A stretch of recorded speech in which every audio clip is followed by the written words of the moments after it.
Hi friends, I cannot believe how many times I have forgotten to start making this video. So I schedule my long form videos ahead of time, and the one I had scheduled for this week was read Renegades with me. And I started reading this like 2 weeks ago.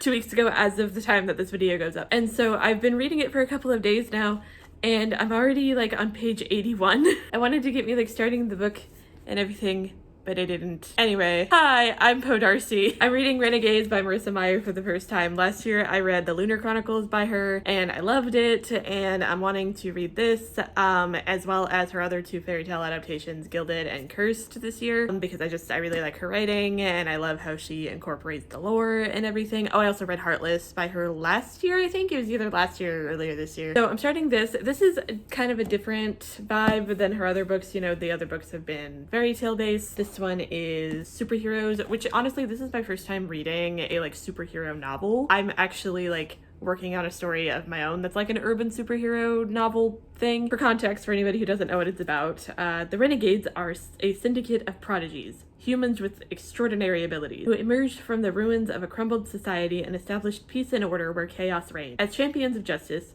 they remain a symbol of hope and courage to everyone, except the villains they once overthrew. Nova has a reason to hate the Renegades, and she is on a mission for vengeance. As she gets closer to her target, she meets Adrian, a renegade boy who believes in justice, and in Nova. But Nova's allegiance is to a villain who has the power to end them both. Pretty intense, pretty cool. I'm already really liking it. It's kind of cool to like kind of picture, you know, the superhero movies or like Young Justice is one of my old favorite TV shows in prose form. That's just, it leaves a lot of scope to the imagination that I feel like the, you know, usually like visual effects of superhero stories don't. So I have about an hour to sit down and read. That is what I'm gonna do.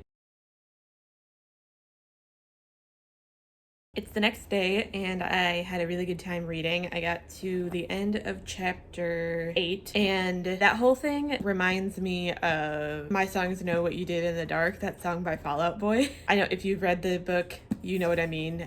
If you haven't, keep an eye on chapter 8 and then you'll see what I mean when you get there. I got a couple of different pockets of time where I'm getting to read today. It is about 11 a.m. and I am cozied up with my blanket and my squishmallow, and it's going to be an hour of just reading and continuing the story.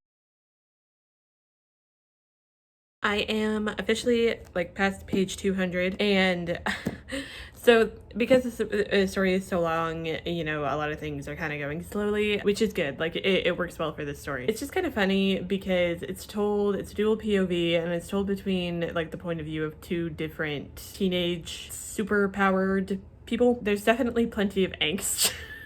Which to me is kind of funny. I mean, no disrespect, it's very earned angst, you know, given like the things that these people have been through. It's just funny to me because you get a lot of like stoic brooding in a lot of superhero movies, but there's not like a lot of young angst unless that you're talking about like the newer Spider-Man movies or something.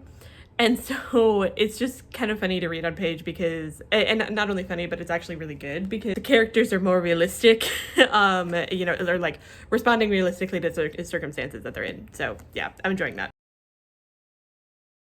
It has been a while since I filmed, but I have still been reading, and I am a good bit of the way through for sure. I don't want to give any spoilers, but exciting stuff has been happening, and I am really enjoying the story. The pacing is what's getting me, because I feel like nothing happens in the story that's like unnecessary. As always, Marissa Meyer is very intentional, but everything that's happening is just taking longer than one might expect. And I struggle with the pacing sometimes, just to be honest, and I'm a little bit surprised with that coming from Marissa Meyer, because with the Lunar Chronicles, it was like those books are very long, but it's because so much happens. You know, it's like story the whole time. And here the story, I feel like it's just kind of stretched out. It is still a very good story, like I said, and I love the relationship that's developing between the characters. No shade to Marissa Meyer. This is still definitely better than I would do with the difficult subgenre like superhero fiction. So I still think the story is very good. I just am struggling with the pacing. And honestly, like for all I know, that could just be a personal thing. Maybe I'm just impatient.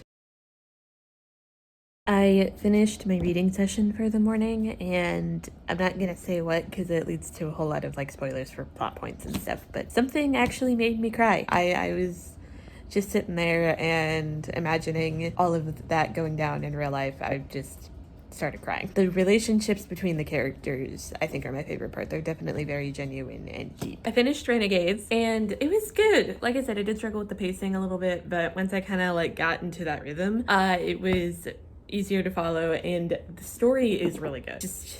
I can't do the spoilers, but like very adventurous, and there's a lot of just like really tense and, you know, complex relationships between the characters with like a lot of tragic background and stuff like that, kind of like what you'd expect from a superhero story for sure.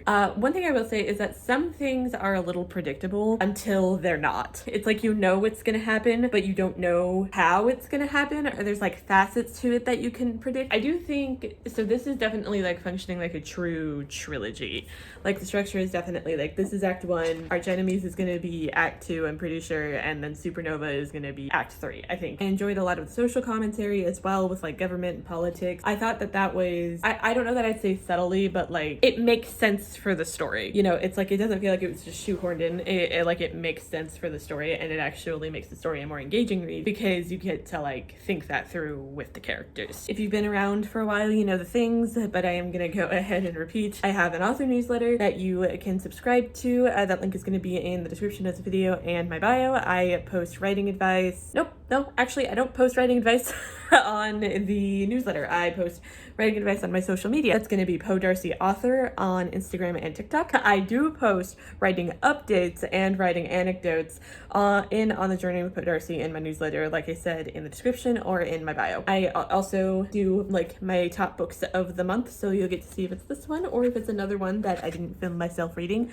I don't actually know. I check those stats when I make the newsletter, so we'll see. Thank you guys for joining me on this journey. It really was a pleasure to read, and I look forward to reading the rest of the series and getting to share that with you guys as well. But for now, stay cool.